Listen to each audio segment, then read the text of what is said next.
Hey, superhero fans. This is John Wesley Shipp. Hey, this is Paul Reiser. Hey, comic book and pop culture fans. This is Bonnie Discepolo from Guardians of the Galaxy 3, Shazam, Fury of the Gods, and Superman. This is Stephen Blackehart from the Guardians of the Galaxy films, Peacemaker, The Orville, and Superman. Hey, superhero and Superman fans. This is Alex Garfin. I played Jordan Kent on Superman and Lois. Hey, everyone. This is Stuart Chafetz, Principal Pops Conductor of the Columbus Symphony. Hello, all. This is George Takei. Well, hey there, y'all. This here is Lenore Zann, a.k.a. Rogue of the X-Men from the Marvel Universe.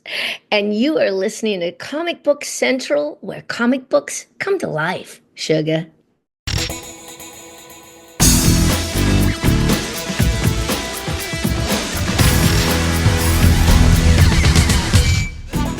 Welcome one and all, this is Comic Book Central, where comic books come to life, the world's first podcast devoted exclusively to in-depth interviews with the talented folks who bring comics to life in film, television, animation, video games, podcasts, and beyond. I am your host, Joe Stuber. It's the 12th anniversary of the show, and I am marking the occasion with a look back at the moments that made this past year unforgettable. From bustling convention floors to deep dive interviews, this year was a blast, and I am excited to relive some of the highlights with you. You've already heard a few familiar voices at the top of the show there. I'll be checking in with them again, along with your anniversary greetings, and of course, the announcement of my annual giveaway. Yeah, it's my anniversary, but you guys get the gifts out there. So glad you're here in the lair. Let's celebrate year 12 in style.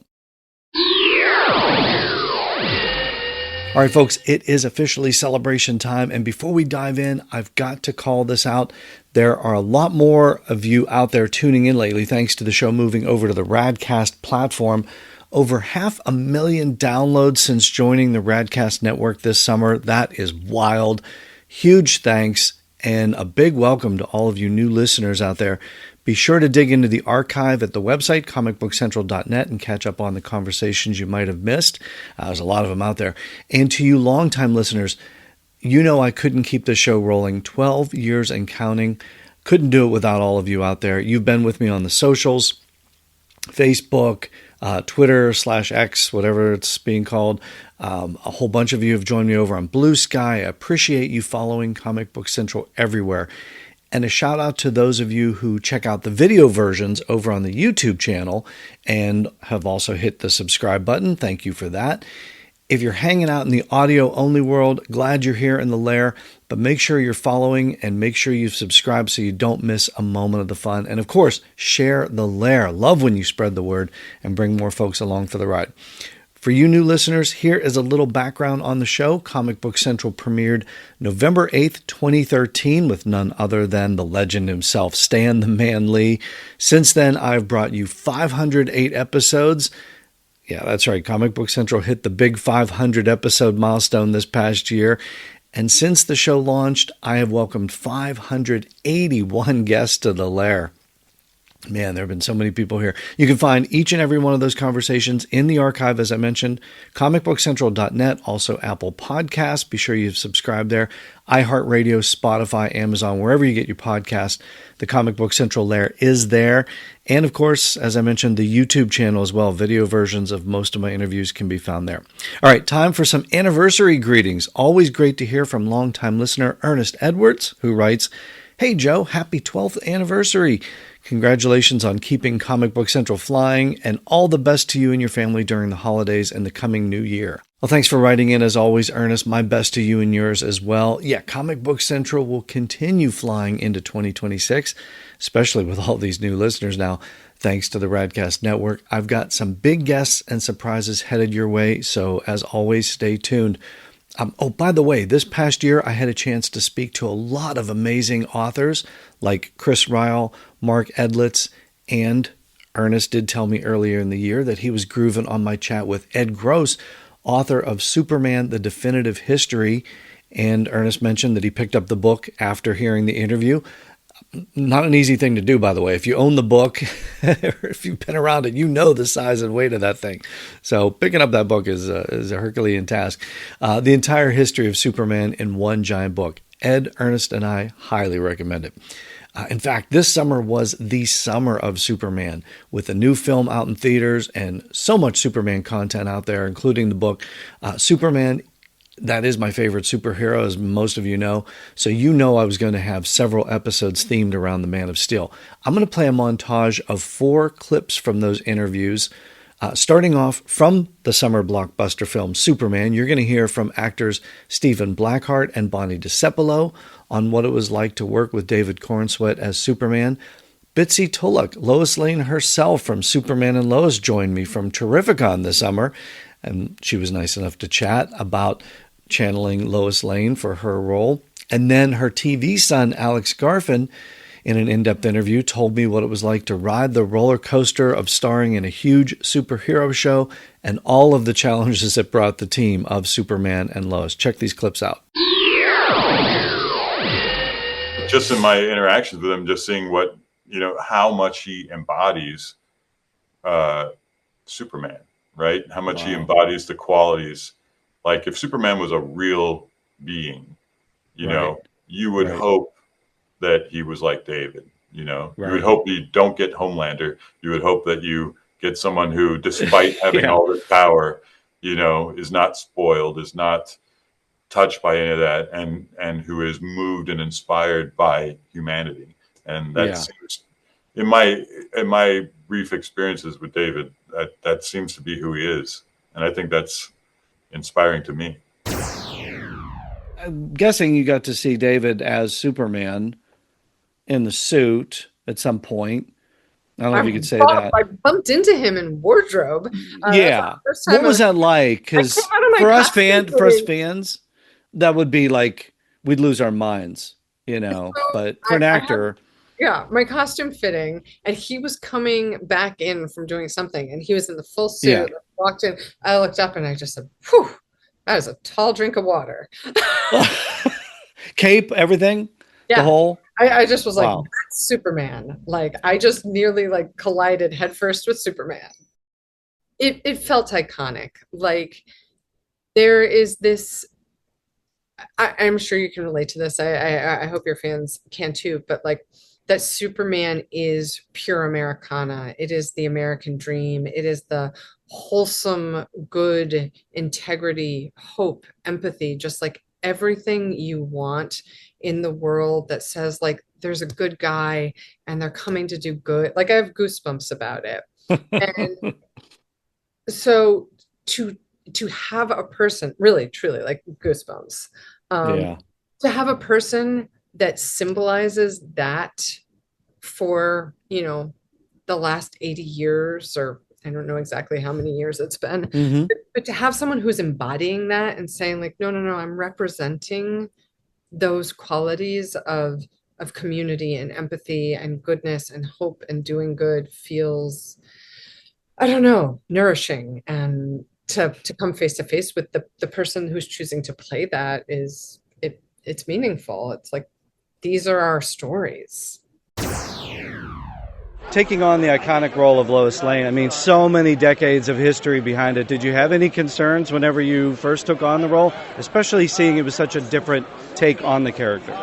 No, I really didn't. I trusted that I was cast for a reason, and I had so little exposure to Lois. The only thing I'd seen was the original Donner film with Margot Kidder years prior, but my whole life I'd been told I looked like Margot Kidder. So when I got the audition, I was thinking, oh, that's so funny because I know I kind of look like Margot Kidder. But it wasn't necessarily intimidating. It was more, I felt, okay, let me look into why this character is so beloved and has remained so iconic so many years later, and kind of lean into those aspects about Lois's personality and demeanor instead of feeling intimidated. I was never intimidated. So it was just, and by the way, it was during COVID. So right, I wanted to ask you about that, the challenges. So you're coming in, it's, hey, we're going to series, announced January 2020. Yeah. As an actor, how did you guys all get through that? I don't know, you watch a lot of fantasy movies, I'm assuming, it's in the same kind of genre. Yeah. Okay. It's pretty safe bet. Right. Okay. Do you know the trope where they have the castle and all the guys are defending the castle and they got the oncoming army, but then there's always one big guy coming out, and you know what I'm talking about. They always got one giant, right? Yes. And they're shooting him full of arrows, and then he won't go down. You know, because the big guy's coming, and he gets the arrows. That was Superman and Lois, a behemoth, a massive, massive show that was destined to take the world by storm, right? So here we are. And the first little arrow comes, you know? Yeah. And you're like, 2-week delay. You're like, okay, we can keep going. Yeah. 6 months delay. Oh, okay. International pandemic. Okay. And then you get the strike. And then the strikes, and then strike number 2. Now your back is littered with arrows. Double strike. Lurching forward, but at this point the show it was unrecognizable from season 1, where we were expecting this to go 10 seasons. This was the rest of until I was 24. I was expecting to get off this show and just the biggest thing on earth. Now it's full of we're still lurching, but then the CW is gone. It's gone. It just doesn't even exist anymore. So eventually the giant fell over. I mean, we went. Yeah. How did you make it 4 seasons? How did the giant go for 4 seasons? You actually wonder how it had the force of will. And it was force of will. I mean, season 4 was, I think, our best work, in my opinion. And more Superman-themed goodness in the year ahead. I met up with Bitsie's TV husband, Superman himself, Tyler Hoechlin. I ran into him like 4 times this year. It was a bunch of us. He was pretty busy. Cleveland, Columbus, Cincinnati. He was all over Ohio. Connecticut at Terrificon, of course. He said he'd definitely like to join me on the show. He just hasn't had the time to schedule. As I mentioned, he's been flying all over the place. So let's keep a good thought that he might be flying into the lair in 2026. I'm going to keep on trying for that one. All right, let's get to another anniversary greeting. I also heard from fellow podcaster Lynn Workman from the Drawing Funny podcast. If you haven't had a chance to check that show out, I highly recommend it. Lynn is a longtime friend of the show as well, so take it away, Lynn. Hey, Joe, it's Lynn from the Drawing Funny podcast. I just wanted to say congratulations on 12 years of Comic Book Central. I really enjoyed your Summer of Superman specials, your Terrificon coverage, and your interview with Maestro Stuart Chafetz. I was one of those kids that got introduced to classical music through cartoons and TV shows, and I found out that fact when I got into high school band and had to play the William Tell Overture and realized that Looney Tunes and the Lone Ranger had something in common and did the same song. Always loved getting to play any John Williams music, especially Star Wars, Raiders of the Lost Ark, and of course, Superman the movie. I've only gotten to see Star Wars in concert. Anthony Daniels was the MC narrator here at the Memphis FedEx Forum. Congrats again on the 12th anniversary and over 500 episodes. I just started my 6th season of Drawing Funny, and I've got a lot of catching up to do. Hope to run into you in Metropolis or maybe back here in your old stomping grounds of Memphis. Looking forward to seeing what you got for us this year. Hey, thanks, Lynn, and congrats on your success as well. Look, 6 seasons is a lot of great content and a lot of work. I know what goes into these things. So you're producing a lot of content there. Glad you enjoyed my conversation with Maestro Chafetz. Yeah, as you heard in the interview, he's conducted a lot of comic booky and superhero concerts over the years. We talked about Batman 89 in that interview. When I saw that he was coming back to my hometown here in Columbus for Jaws live in concert to celebrate the 50th anniversary of the film, I love that film. I knew I had to welcome him to the show to talk about it. The concert did not disappoint at all. And I was able to keep an eye out, pun definitely intended there, for a very specific part of the film and specific part of the score that Maestro talked about in the interview. I remember as a kid being just absolutely terrified. I mean, especially when Hooper goes down and there was a boat that they saw of a fisherman that they remembered, and then they go down and they see, and then this head pops out. And I remember that. Yeah. And so in fact, today when I was rehearsing that scene, I'm still terrified by it. Yes. And I the little cue that I use Post-its on everything, and I just wrote, head, just like that, head falling, and that's when I know that's the most absolutely terrifying. I think I was 10 or 12, when this thing was out. Yeah. Okay. It's funny you say that because I think definitely the last time I saw the theater was at the Ohio Theater. They did a summer movie series and they had Jaws a few years ago. And I knew the scene was coming. I know I've seen it a million times. And I jumped to the back of the theater when the head pops up every time. And it's like a psycho screech or something. What is that? Exactly. Is it strings? And it's this downbeat of like very short downbeat of like a bunch of instruments. Yeah, it's unbelievable. Yeah, and then it kind of gets crazy again, and he swims up to water, and it was just that head of like that was absolutely the most terrifying thing as a kid. I just remember. So when that happened, as I'm studying it, now I just write, head pops out, or Oh, that scene still scares me to death. It always does. And just to follow up that story, after the film and the concert, I got to go backstage and say hi to the maestro, and he showed us his sheet music and his notes. And yep, the Post-it note was there, and it just said head. That was such a cool moment. I got to get a picture of it and everything. Good stuff. If you haven't seen the film with a live orchestra accompaniment, or all these films that are out there, I mean, the Star Wars films, so many of them out there, do yourself a favor. Check out the schedule for your local orchestra. See if they have anything coming up, any of these live to concert films, or get in touch with them and recommend one of your favorite films. You never know. I mean, just put it out there. So it is truly a unique experience. You got to try it. Oh, and a quick note about the Ohio Theater here in Columbus. That's where Jaws in concert. That's where I saw Jaws in concert. Back to the Future, the musical. That's going to be performing there January 6th through the 11th, 2026. I've seen the show on Broadway. You listeners know that. I've seen it in Pittsburgh. You know that. Oh, great Scott. It is incredible. If you're in Ohio on those dates, January 6th through the 11th, you're going to want to check it out. Kappa.com, CAPA.com is where you get tickets for the Ohio Theater Show, January 6th through the 11th, 2026.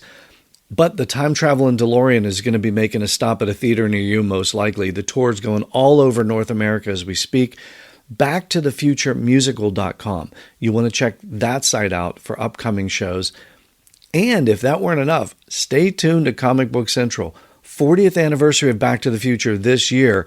And I've got a chat with the star of Back to the Future, the musical, the singing, dancing, time-traveling Marty McFly himself, Lucas Halloran. He is going to join me in the lair to talk about the show. He's got some great behind-the-scenes stories.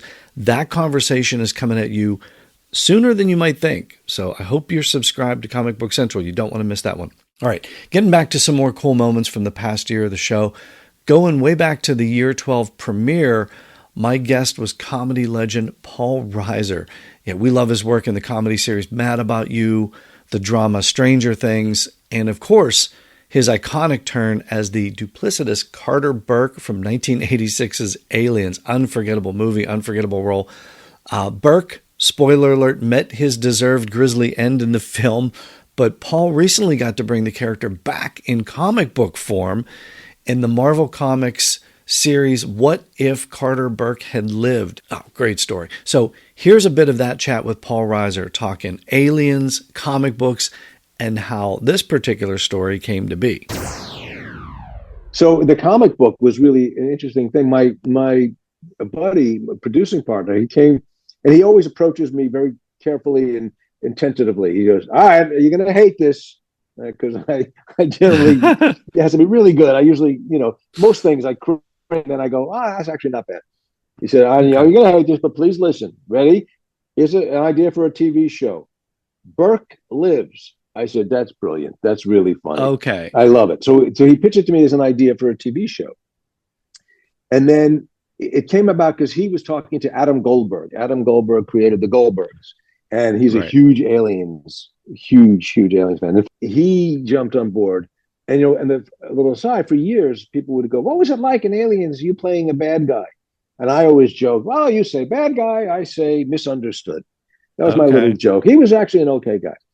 So Adam, sight unseen on his own, said, and he pitched this story to me that if Burke had lived, here's what if. What if the reason he was trying to bring back the alien, it was because of a very noble reason. And you'll read it in the comic book. And it turns out it wasn't just nothing. It was actually really good reason. And it was actually very well intended. Yeah. I said, I've been saying that for 35 years. So I said, well, this is great. and it was pitched to me. He said, "Picture The Office in space." Like for 35 years, Burke, he screwed up, and he has been delegated to like the worst planet in the universe, a desk job, because he's just persona non grata back on Earth. I said, "That's really funny." And then somehow and they brought it to Marvel and Disney, because everybody's all this Disney and Fox, everybody they own everything. They own it. Disney owns everything. Well, what if we did it as a comic book first? I said, well, that's really funny because you get that audience. It'll have some wind behind its back. The heavy lifting was done by Adam Goldberg and his partner Hans Rodionoff, who's really done a lot of work in comic books. And then when it started, I said, my son, who had been out of college, he did about a year and a half of college. I said, this is not for me. And he hadn't really found himself. And I said, he really knows comic books. And this is your son, Leon? My son, Leon. Yeah. And he was like 22. I said, could he just be involved? And I in my head, like, can he just stand over the shoulders while the guys are drawing? Because he loves to draw and he's really studying that. And that's what I thought. And the answer came back, no, Marvel doesn't have people stand over their shoulders. These guys, they work alone. Thank you. But Adam said, but if he's interested in writing, we'd love to meet him. So I said, whatever. So I said, well, go meet them. So Leon, I had a meeting with Adam and Hans. And then Adam calls me and he said, all right, I'm going to tell you this, father to father, your son is like really freaking brilliant. Do you know that? I went, I kind of thought so, but really? He said, he knows more about comic books. He goes, he knew every like alternate world and like how to, Marvel. He's the opposite of Paul Reiser growing up. The opposite of me. If you balance us off, we're about normal. And I used to joke, it's like, I think, I can't even remember if this is in the special or not, but I joke about, I have two sons, one of whom I don't care for. And, but then I explained, but the reason I don't care for him, I said, and I think you will understand, the reason I don't care for him is he's funnier than me. And that irks me. I said, because he don't even work at it. He just wakes up and he's funny. And he's really funny. And so they were happy. They said he's really creative. He really knows his world. And so my contributions, as limited as they were like really only on the dialogue for Burke. And I had a couple of things. So I would a couple of things, they would run it all past me. They pitch the stories. And I said, well, maybe this, maybe that. But I literally, if you put a gun to my head, I couldn't write a comic book or a thing. I just don't think that way. But a guy like Burke stuck in that world might say the wrong.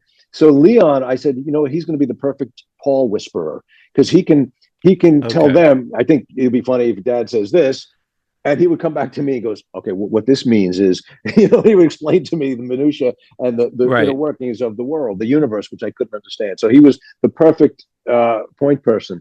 So there was one point they would send a script. I forget, it was like maybe the third or fourth one, and they go, "Here's the script," and they send it to me and Leon, and we would each pitch. I pitched, and I would only pitch on my dialogue. And I had maybe, in this case, 10 suggestions. And Leon came to me, he goes, before I send it to them, can I show them to you? And he had like 30. And I go, these are all good. These are really good. And a couple of them were the same ones not the same ones, but they were, his take on the same lines that I had tried to do, that I had made a suggestion. I said, I'm not going to nix. I said, let's both send them in and they'll pick, they're in charge. Right. They're execs on this. They'll pick it. So that was the only second time that Adam. All our communications were always in tandem. The four of us. No emails were private. No phone calls. But it was the only time Adam called me. He said, "Listen, I know we're writing this for Paul Reiser, and we love Paul Reiser, and it's based on the character for Paul Reiser that Paul Reiser created. Having said that, your son's lines were funnier." I went, "I know." And he said, I assume as a dad, you're proud. I said, I couldn't be happier. I said, I told him that. I said, yeah, go with his. They're funnier. Oh, man, I hope we get a live action version of that story. It is so good. Or even an episode of Marvel's What If animated series. That would be cool as well. If you haven't picked up the trade paperback, Marvel Comics What If Carter Burke Had Lived, go get it. All right, speaking of finding the voice of a character, actress Lenore Zann has been doing that for quite some time. She is well known for her role as the voice of Rogue on the X-Men animated series. And Lenore joined me on the show to talk about her voiceover work and a lot of the personal challenges she's faced over the years. She recounts much of this in her memoir, A Rogue's Tale, very revealing book, and a revealing interview with her when she joined me here on Comic Book Central. She talked about returning to the role of Rogue after nearly 30-year absence with the recent X-Men 97 series. And some of the things she mentioned were not only getting to watch some of the new episodes with the fans of the show, but while recording her role for the show, she channeled her feelings on the loss of her niece into her performance for one episode where the character of Gambit sacrifices himself in battle. And then she talked about her reaction when she saw the completed episode. Well, what we did with season 1 was we had watch parties. So there were public watch parties that some friends of mine and I started with a place called Scum and Villainy, which is, perfect. Right? It's a bar in West Hollywood. And they have TVs in every room. And so we'd have these watch parties and we would invite fans to come and watch the show with us as it aired. Yeah. How do I get that invite? How do I score one of those? Wow. Anyone can come. It's not, you don't have to be invited. You just have to be in LA when we're doing it and come on down to Scum and Villainy. And we would do a Q&A like afterwards. So yeah, we did that every week. So that's when you're watching them for the first time. Are they? I don't know if they were sending you screeners or like you see that. No. So when you see this, and when you see like episode 5, and then you see like episode 7, I think those are two of your big ones too. Yes. When you see that, what's going on in your mind? Well, let me put it this way. For episode 5, that was the only one I didn't want to do with the public and do a public watch. They held the public watch and they all went to the bar and they watched it there. But I didn't want to be there for that one because it was such an emotional one. I wanted to just be with our team, with our cast. So we had a private showing of it at a friend's house. Okay. That one. And so we had lots of tissues there and everybody cried. We were all crying. Did you anticipate, you knew you recorded it, you know what you went through when you recorded it, I think you read the whole scripts. I think you say you like to see what happens with everybody. Yeah. But when it plays out in real time and you see that moment where she loses him. Yeah. Oh my God. I mean, were you ready for it at all? Well, I knew it was coming. Right. But when you see the animation and you hear the music and the whole thing. And the silence. Yeah. Yeah. Right. It just goes to black and then you just hear. Yeah. I mean, I wanted to portray what deep grief really feels like and what it sounds like. Yeah. And it did the trick. Yeah. I mean, I did what I needed to do with my performance, and then they just enhanced it by going to black and just hearing my voice and nothing else. That was brilliant. I'm pretty sure that was Jake Castorina's idea, and it was great. And then the line, I think, what is Sugar, I can't feel you. Yeah. Yeah. And then it just, well, just even you saying that just like weighs heavy. Okay. Powerful performance from an amazing actress. Do yourself a favor, get her memoir, A Rogue's Tale. It is a true page turner. You're not going to be able to put it down, I promise you. So glad she was able to drop by the lair to talk about it. All right, from animated X-Men to live action Fantastic Four. Earlier this year, I got a chance to speak with actor Michael Chiklis, who portrayed Ben Grimm, a.k.a. The Thing, in 2 Fantastic Four flicks. Michael dropped by the show to promote his latest film, The Senior. Great movie. And of course, we had to talk about his time suiting up in practical, not CGI, practical suiting up as the ever-loving blue-eyed Thing. Look, it's Comic Book Central, right?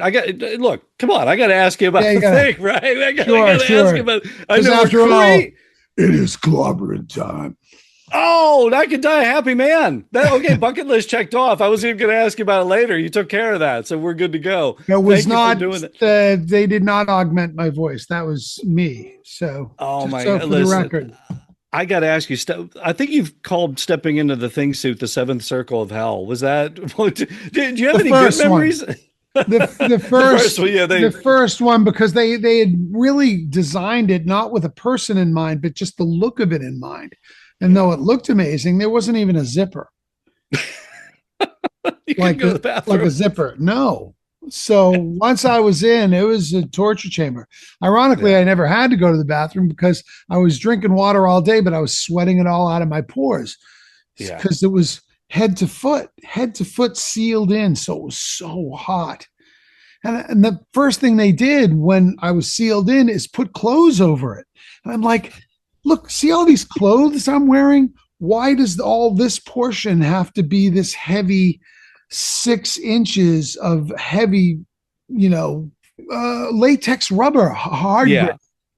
It's just heavy, cumbersome, and it wants to be straight, right? So it was like living in a Bowflex, right? So it wanted to be like this. So if I had to sit up, it was like, ugh.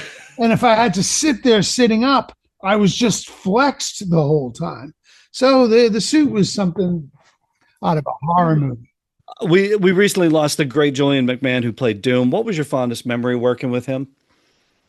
I love Julian, and he was such a gentleman, and I'll tell you why. You speak of the suit.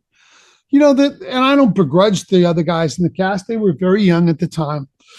I think Jessica and Chris were 21 in the first one. They were young, and they were kids. They were in a movie, and they were excited and everything. So they were off doing things and everything. But when I was in the suit, they would put me in a slant board over by Video Village, and I was like literally like this in between takes, and just in hell.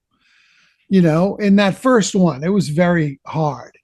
Yeah. And Julian would come over, and be with me. He would talk to me. Oh. And wow. He knew I was, having a hard time, and having that sympathy and empathy for me to sit there and just get my mind off of it by carrying on conversation with me. And I knew it was deliberate, and it made me really love him, because he wasn't just, he could have been doing, anything, but he was deliberately coming over to me when I was on the slant board to sit with me and help me. And I'll never forget him for it. I had the honor of attending numerous comic book and pop culture conventions this year, as I get to do every year. I always try to bring a flavor of those shows to you listeners.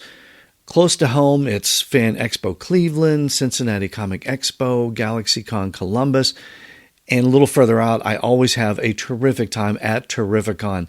Head honcho Mitch Halleck and his crew put on an epic extravaganza that gets bigger and better every year. I've been attending that show in Connecticut for well over a decade. I get to moderate celebrity Q&As while I'm there. And this year, got to meet up once again with one of my faves. He has made more appearances on Comic Book Central than any other guest. I'm sure you could say the same for his appearances at Terrificon as well. The OG Scarlet Speedster, the original Flash, John Wesley Shipp, was in attendance again this year. And of all the Q&As of his I've moderated over the years, this one might have been my favorite. Here's a moment from that session where John looks back on his run on the CW Flash series and recalls a memorable moment filming in that first season. We're a little over 2 years removed from the Flash series finale. What perspective do you have now? I know when you're in the middle of it, you're filming, 5 a.m. call times, all these different things. Totally different perspective. But when you can remove yourself from it and look back at in totality, what perspective do you have now on the series? On the CW Flash? Yeah. The perspective that I had when I heard they wanted me to play Henry Allen, and I heard there was this new young actor who was doing a backdoor pilot on Arrow, Grant Gustin, explaining to the Arrow team who he was. And I looked at this 24-year-old kid, sorry, Grant, and I was like, you can't see the acting. It's just truth. And for that entire first season with Henry in Iron Heights, and that's why I wanted Henry Allen, because I knew a big superhero show, lots of special effects, music, noise, loud, action. We walk into Iron Heights, we walk into that phone booth, we're in a confined space, we can't do any of our business, that we so like to do. Pick up the phones, look at each other, and tell the truth.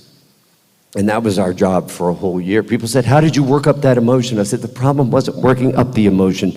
The problem was not letting the emotion run away with you. Because we've all seen actors give performances, and they're terrific criers, but they're doing all the crying. There's no room for us, you know what I mean? So it was trying to find that balance. I have to tell you this quick story. The pilot of C.W. Flash. David Nutter, Emmy Award-winning director. Well, he directed our pilot. And before that last prison scene, he came up to me backstage before my close-ups, hands me a bottle of water, very softly says, John, we've written some lines that we didn't want you to hear until this moment. And we wrote them to honor what you have meant to this franchise through the years, and how glad we are that you're back. So don't come in when you hear your cue. Wait until Grant says whatever, I can't even remember what the cue line was now. Well, that did a couple of things. Now I'm listening like crazy. I don't know what he's gonna say. My entire attention is on Grant. Meisner would be so proud. And actors in the audience know what I'm talking about. But, and so all of a sudden, for the first time, because, you know, I was the old Flash. I didn't know if they'd want me to be in the new show. I didn't know how the kids would feel about me coming back and piggybacking on their new show. And out of his mouth come the words, God damn, it's like, I can't get through this story. He said, you remember when you told me that you wanted me to change my name because you didn't want anyone to associate me with you? He said, well, I'm glad I didn't change my name. I am proud of you, and I am proud to be your son. Well, that affected me in the field so bad that I completely broke. And it was that situation where my face was moving uncontrollably. I just had to look down, and the tears were coming, and I knew this is never going to work. Thank God we had smart producers, the other room, that said, okay, everyone freeze. Go back to the top of Barry's monologue and start again. Well, the emotion was there. Everything was worked up. We were ready, but this time, it was under control. You know, we didn't leave you guys out.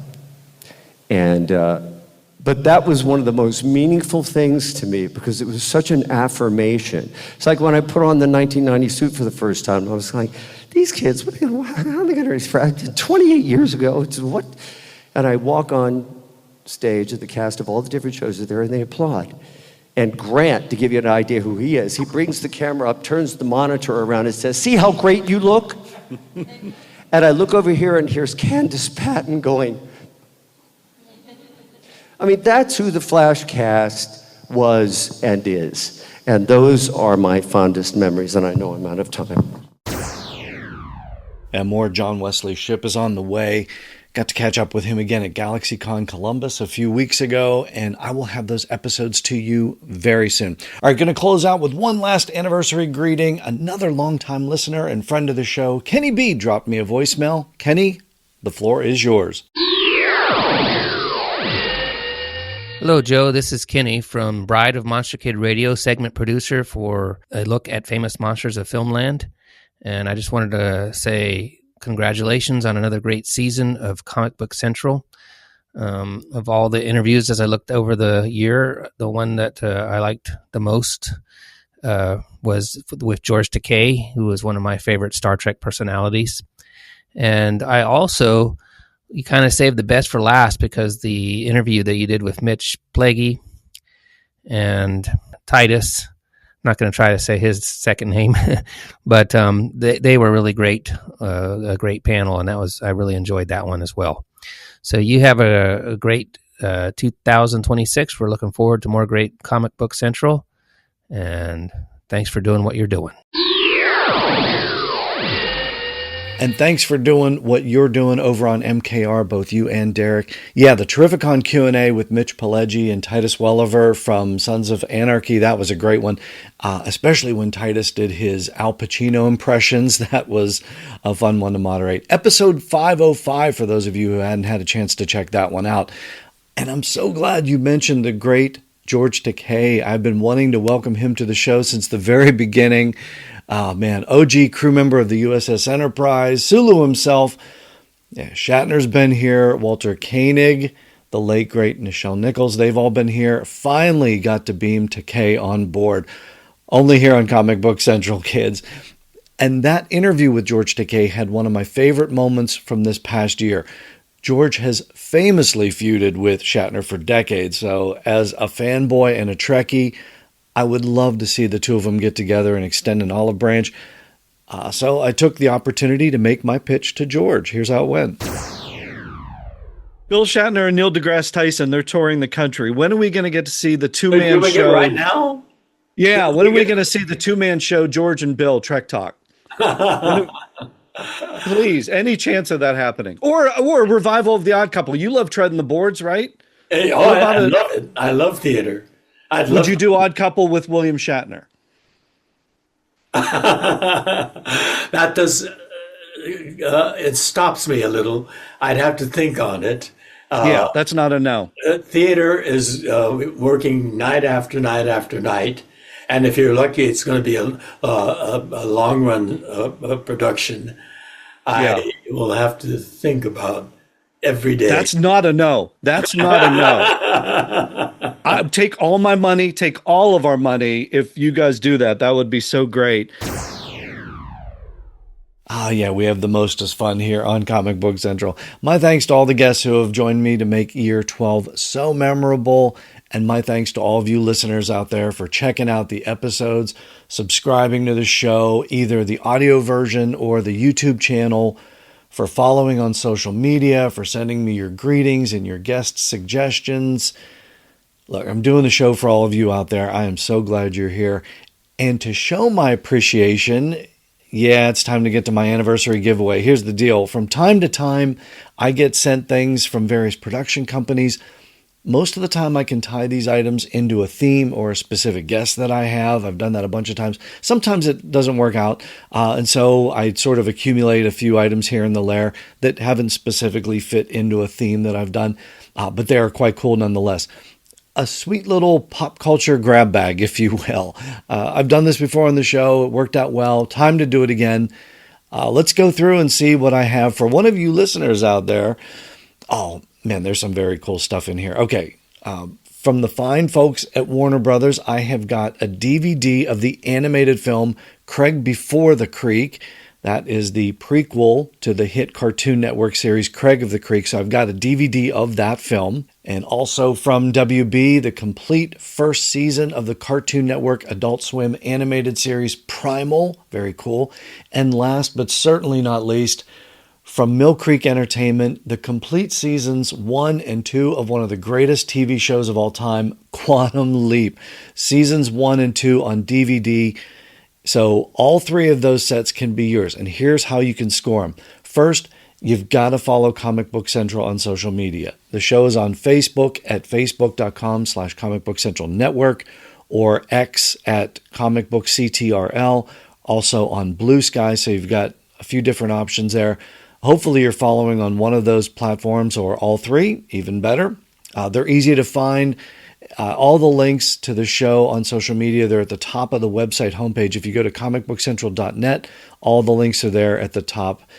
So follow on social media. That's the first part. Then, on those pages, you will find a pinned post for this very episode, episode 508, the 12th anniversary special. Again, it's the pinned post. That's the one you want to look at. If you follow on social media, and I can't emphasize that enough, you got to follow, do that and share the lair. Share the pinned post on Facebook, retweet it or repost it on Twitter, X, whatever it is. Share it on Blue Sky. There's a few different options here. 1, 2, or all three of those platforms. If it's all three, even better. I don't care, but at least one of them. That puts you in the running for the 3 home video sets. Sorry, international listeners, this is for U.S. residents only.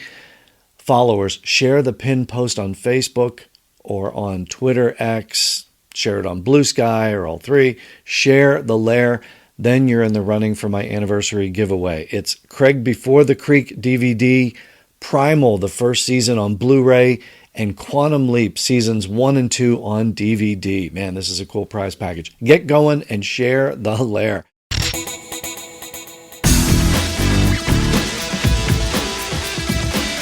All right, just like that, year 12 of Comic Book Central is officially in the books. My heartfelt thanks, as always, to the incredible guests who stop by the lair year after year, to the conventions that welcome Comic Book Central and let me capture conversations to share with all of you here, and of course, to every single one of you listening out there.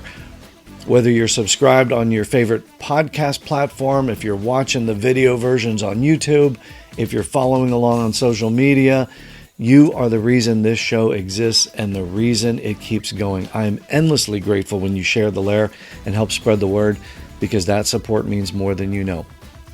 I've said it before and it will always be true. You are the best audience any podcaster could ever ask for. Thank you for 12 amazing years. And the fun is going to continue sooner than you think, because next time on Comic Book Central, I'm kicking off year 13 with a 40th anniversary celebration of Back to the Future. Yeah, just in time. Yeah, 2025, that was the 40th anniversary of the classic film. And the stage show, Back to the Future, the musical, is going strong around the world and all across North America right now. As I mentioned earlier, Back to the Future, the musical, is going to be in my backyard, Columbus, Ohio, at the Ohio Theater, January 6th through the 11th, 2026. I told you how to get tickets earlier to that show, or one in a city near you. On my next episode, I'm going to sit down with a talented actor who brings Marty McFly to life on stage, singing, dancing, playing the guitar, skateboarding. How does he do it all? You will find out when Lucas Howler drops by the lair with behind-the-scenes stories of Back to the Future, the musical. Great Scott, year 13 is headed into high gear. You do not want to miss this one. Until then, keep safe, keep reading those comics, and thanks for joining me here in the lair, Comic Book Central, where comic books come to life. All original content of this podcast is the intellectual property of Comic Book Central. All other content and names are registered trademarks and copyrights of their respective holders.